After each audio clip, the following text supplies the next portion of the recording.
ছেলে মেয়ে মনে করো যে উলঙ্গ অবস্থায় পাইছে ওদের, ফুল উলঙ্গ অবস্থায়। দেখে এক রুমে দেখে ওনারা দুইজনা শুয়ে আছে। আর আপনার স্বামী কাছে রাত্রি কয়টা ঘুমের বড়ি খাইছেন? আমি একসাথে দুইজন, আমরা খাতে গেলে একসাথেই খাই। শারীরিক সম্পর্ক আছে, এটা দীর্ঘদিন যাবত। আজকে রাত্রে এটার কাছে ছিলেন, এটা স্বামী বাড়ি আসার পর অনৈতিক কাজে লিপ্ত ছিল কি উনি? অনৈতিক কাজ একটা খোলামেলা কাজে লিপ্ত ছিল একদম ডাইরেক্ট।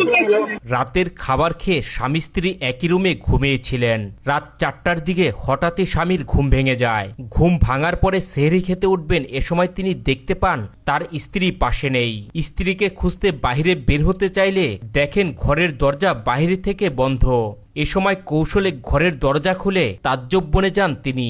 দেখেন পাশের রুমেই তার স্ত্রী পরক্রিয়া প্রেমিককে নিয়ে শারীরিক সম্পর্কে ব্যস্ত। রাতে স্বামীর চাহিদা না মেটালেও 2 সন্তানের এই জননী তার পরক্রিয়া প্রেমিকের চাহিদা ঠিকই মেটাচ্ছেন।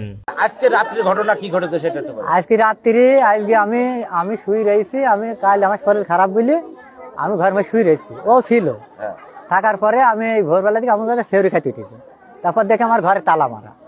আপনার ঘরে তো তালা মারা? হ্যাঁ, তালা মারা। এখন ওখান থেকে বেরিয়ে আসি, তারপর দেখি এক রুমে দেখে ওনারা দুইজনা শুয়ে আছে। স্বামীর উপস্থিতি টের পেয়ে তার স্ত্রী ও পরক্রিয়া প্রেমিক পালিয়ে যাওয়ার চেষ্টা করলে তাদেরকে হাতে নাতে ধরে ফেলেন তিনি। এমনই এক আলোচিত ঘটনা ঘটেছে চুয়াডাঙ্গা জেলার আলমডাঙ্গা উপজেলার পাক দুর্গাপুর এলাকায়। টানলি এবার ধর দৌড় মারতে গেছে।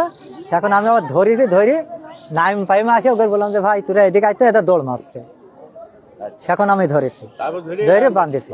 জানা যায় দীর্ঘদিন প্রবাস জীবন কাটিয়ে দেশে ফেরেন 2 সন্তানের এই জননীর স্বামী বিদেশে থাকা অবস্থায় পরক্রিয়া প্রেমিককে নিজের সবকিছু যেমন উজাড় করে দিয়েছেন, তেমনি উজাড় করে দিয়েছেন বিদেশ থেকে স্বামীর পাঠানো সমস্ত টাকা পয়সাও। স্বামী দেশে ফেরার পর টাকা পয়সার হিসেব চাইলে তার কোনো সদুত্তর দিতে পারেনি পরক্রিয়ার অভিযোগে অভিযুক্ত এই নারী। আমি ছিলাম বিদেশ ছিলাম 3 বছর। 3 বছর থাকার পরে আমি এখন টাকা ধরাম পাঠাই, টাকা পাঠাই বাড়ি। সে টাকা যে কি করে এই টাকার খবর আমি বলতে পারি না। বাড়ি যখন দেয় সেখন তার কি করে না করে।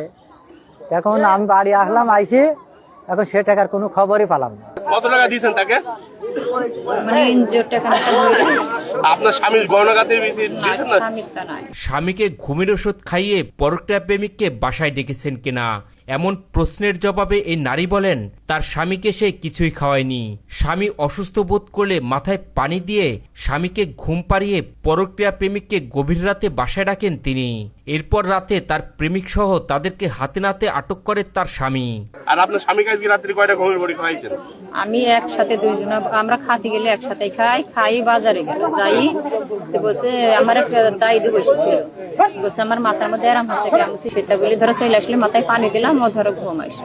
এদিকে পরক্রিয়া প্রেমিক দিদারুল জানান স্বর্ণ বিক্রি করার টাকার হিসেব দিতেই এই বাড়িতে এসেছিলেন তিনি।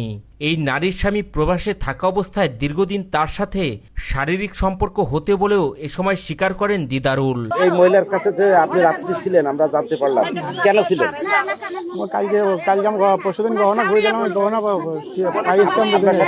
স্থানীয়রা জানান দীর্ঘদিন ধরেই এই নারী তার পরক্রিয়া প্রেমিকের সাথে শারীরিক সম্পর্ক চালিয়ে আসলেও স্বামীর দেশে ফেরার পরেও এই অপকর্ম থেকে বের হতে পারেননি। এ সময় পরক্রিয়া এই প্রেমিক যুগলের দৃষ্টান্তমূলক শাস্তির দাবি জানান স্থানীয়রা। ওরা হুটোপাটা শব্দ শুনেছে, শব্দ শোনার পরে ইটের গাদার ওখান থেকে 2জনকে ধরছে। ধরার পরে ওরা ধরে নিয়ে এসে আসছে, বান্ধি রেখেছে। 2জন ছেলে মেয়ে মনে করো যে উলঙ্গ অবস্থায় পাইছে ওদের, ফুল উলঙ্গ অবস্থায়।